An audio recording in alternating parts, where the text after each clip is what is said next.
All right. Have you ever seen a deal fall apart after an inspection and thought, that didn't need to happen? Today, we're bringing everything together: inspection negotiations, repair requests, and real life stories. Listening is the best thing I can do as an inspector to understand what their concerns are, what is going to be sticking points for them.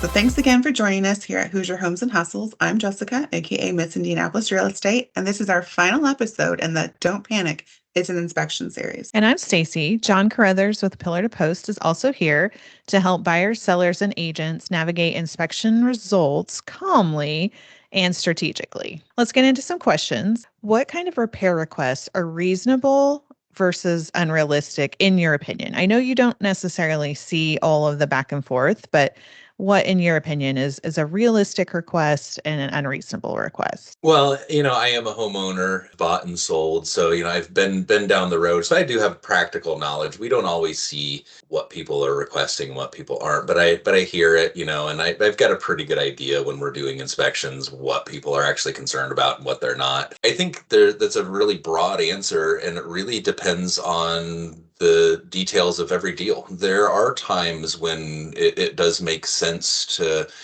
ask for little maintenance items, especially if it's incredibly important to a buyer because they don't have the ability to do something, and it's not something that's going to be hugely cost prohibitive.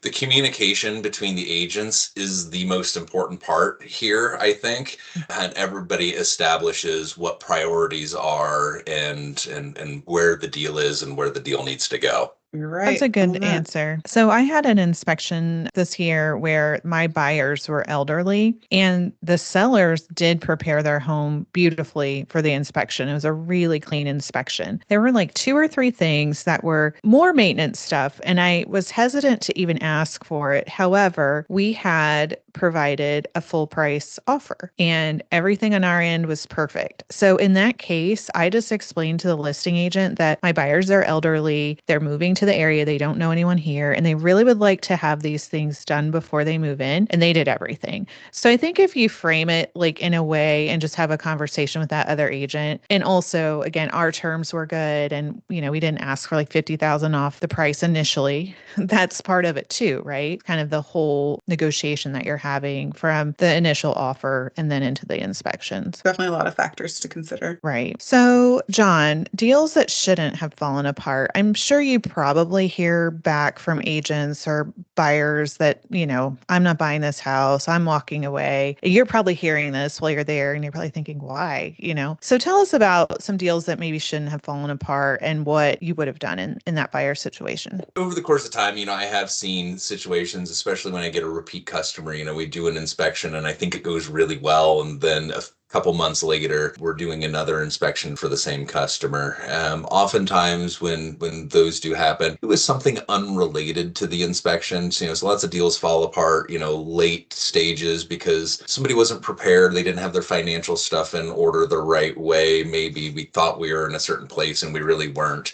But when it comes to inspection things, kind of killing a deal, lots of times it's surprising to me the houses that I don't think were that bad were the ones.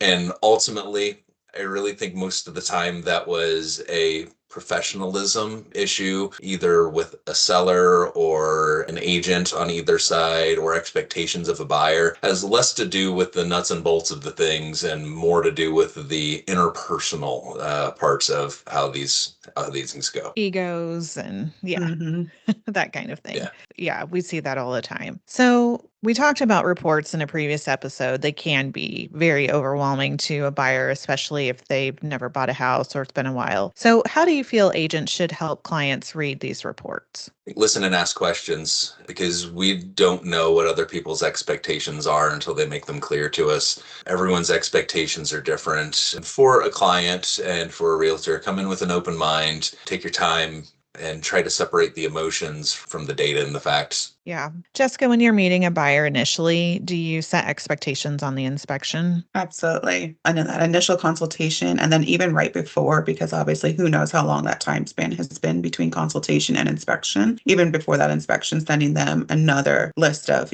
everything to expect. No home is going to be perfect. I don't care if it's a new build, there's still things that need, pop up that need to be fixed. So setting proper expectations, I think, is key for all agents to have that transaction go a lot smoother and your client have a better experience. I always tell my clients that they will find things. That is Jon's job, is to find things, and that is okay. We'll work through that when he finds the things. So I think setting those expectations up front is really important on how they react. And that goes into our next question, is advice for first-time buyers, really having an inspection and reading an inspection. Jon, I've been with you during an inspection, and maybe tell us a little bit about when you can tell the buyer has never bought a home before. I'm sure you're using that time as education for them on how to get to know the house and maintenance and those things. So how do you help those first-time buyers having an inspection and then also kind of dealing with the report after? When we've got first-time buyers, and I know that they're first-time buyers, and first-time buyers don't necessarily mean young people, to be Average specific age about is that. now 40, 40. actually. So Yeah, I've done inspections for elderly people that was their first purchase. They rented all their lives. So everyone's different. That's the point there. First time buyer is not one specific person or type of person. Listening is the best thing I can do as an inspector to understand what their concerns are, what is going to be sticking points for them. We have a spiel that we go through at the beginning of every inspection, and it's as much for me to kind of pick up and read the room from them to understand what they need. And then we adjust to the individual's needs. Every inspection, every day is a little bit different, and we have to adjust to meet that for people. great. And any tips on them reading through the report if they're new at this? Inspection reports are something that I see every day. So, I'm a little bit, sometimes we can take these things for granted as inspectors and realtors, but know that, if you're a buyer or a seller, you've not seen an inspection report for a while, there's a very good chance you've never seen one of my inspection reports, unless of course we've already done one for you previously, right? But yeah, it's gonna be a lot of information. Take your time with it, sit down and go through every single bit of it, make notes, communicate with your inspector and your realtor. I wish people would call me after the fact more than they do. Maybe it means I'm doing a good job. Maybe it means people aren't paying as much attention as I hope they would. But yeah, I think that communicate early and often really goes a long way here. Okay, that's great. Awesome. Thanks, Jon. Let's get into a couple rapid fire questions then. What is the wildest repair request you've seen or maybe even heard of? Because maybe you haven't seen it directly. I see sometimes when somebody comes into the inspection and they immediately say, "Oh, I want you to look at this thing. Oh, can we put this in the report?" And sometimes it is just a thing that somebody is really hung up on for whatever reason. And the worst thing that I can do is be dismissive of them and tell them they're wrong, but I also can't blow it up into a bigger thing than it really is. And oftentimes there will be something that goes onto one of my reports that says, "Hey, there is X, Y, or Z, fix or repair as desired or investigate as desired." I'll use some really soft, vague verbiage that pleases everyone. And then you just kind of pump that off to the realtor, like, "Hey, this is yours to deal with," at that point. What about I you, have Stacy? one. Yep, I've got one. So I had a client that had a radon test. And Jon, remind me what the range is for acceptable radon for something. 4 picocuries is the threshold. Okay. So the radon came under that. Okay. But it was like a 3. So the client was like, "So there's radon, right?" And I'm like, "Well, this is an acceptable range." And it was just one of those clients I couldn't really get that point through. There was a bedroom in the basement. So there were some concerns with safety and health and all of that. So again, this house, very clean inspection report. Buyer was hung up on the radon, and the seller gave us a credit for a radon system. And I think I have to compliment that seller because it was kind of a ridiculous request because it passed, but it was the only thing we asked for.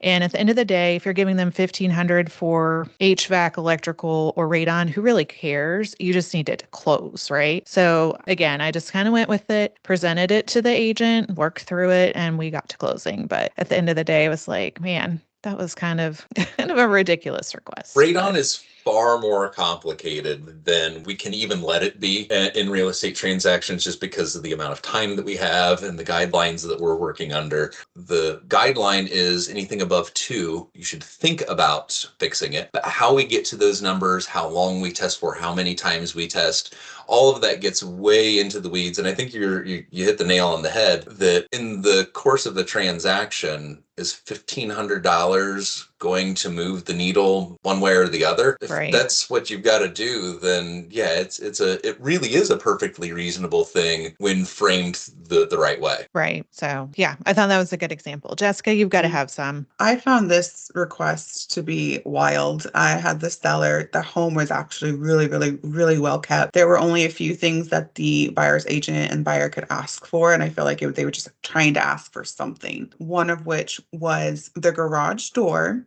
works. Like the opener goes up and down, nothing wrong with that. The little latch that you like pull over and put down, that little manual latch was broken. Garage door functions completely as normal. That little $3 latch was broken and they asked for that. Yes. Did you do it? Yes, my sellers did do it, but I was just like, are you like, I just felt like they were asking for something, and obviously not any reason to kill a deal over, but I just thought that was the wildest thing I've seen, to ask for a $3 latch when the door itself works just fine. But Hey, yeah, they feel like they're winning at the end of the day. then it's fine. Right. Yeah. All right. Next question, John. Most common deal killer that shouldn't be a deal killer. Everything's fixable. So I don't really know that there's one thing that I would put into that. It really is all about, communication and making things work. But anytime people let emotions and ego get in the way, that's really, especially when it's a realtor, shame on them for not acting like a professional. Yeah, I was going to say, I think the most common deal killer is emotions Absolutely. and egos. Like, it doesn't matter what it's about. We could be fighting. I mean, just like the examples Jessica and I just gave, those could have killed a deal, but everyone just kept calm and worked through it. So I think that's really important. All right, John, last one. One mindset shift that can save a transaction, you think? Realizing that every situation is different, and that everyone's expectations and priorities are different, and just meeting people where they are and, being open-minded. Open lines of communication between both sides, I feel, for sure. Yeah. Yeah, communicate early and often. The mindset shift too should be that both parties want to get to closing. Like, at the end of the day, that's what we're trying to do. And again, we're not going to push someone into something that, if it's a horrible home and not fixable, we're going to let you know. But again, it's just kind of, we all have the same goal. We want to sell this house. We want to buy this house. And on the buyer side, we've said this a few times, like, there's no guarantee that the next house you find isn't going to have the same stuff. A lot of this stuff is very common. You see it on every house. So then you're out your inspection cost, and then you may have already paid for an appraisal, and you're starting over. And John, when you mentioned the repeat customers, I mean, that's kind of a red flag if you start to see the same buyer over and over and they haven't bought a house yet, because they're going to start to see a pattern with the inspections. So my record was, I think 9 inspections for one buyer. No way. 9. Yeah, they were relocating from out of state. They wanted a very particular thing. Their first agent ended up firing them like 4 transactions in. But I really think that the second agent understood so much better and was able to help them, work through this. Their approach was that they would put the offer in, and do all of the due diligence. And if anything just didn't feel right, it's okay, we can walk away. They went in with a mindset that was different than what most customers are going to have. And they spent a lot of money doing that, but it's what they wanted, and it was their approach, and they were very methodical about it, and it worked for them. I think it was crazy, but they knew what they were doing. I thought they were delightful, easy to get along with. They knew what they wanted, and there were just certain things that would come up. They knew that they didn't know everything about a house, and once they got through their due diligence, things would come up and say, that's not really what we want to deal with. We wanted something very specific and particular.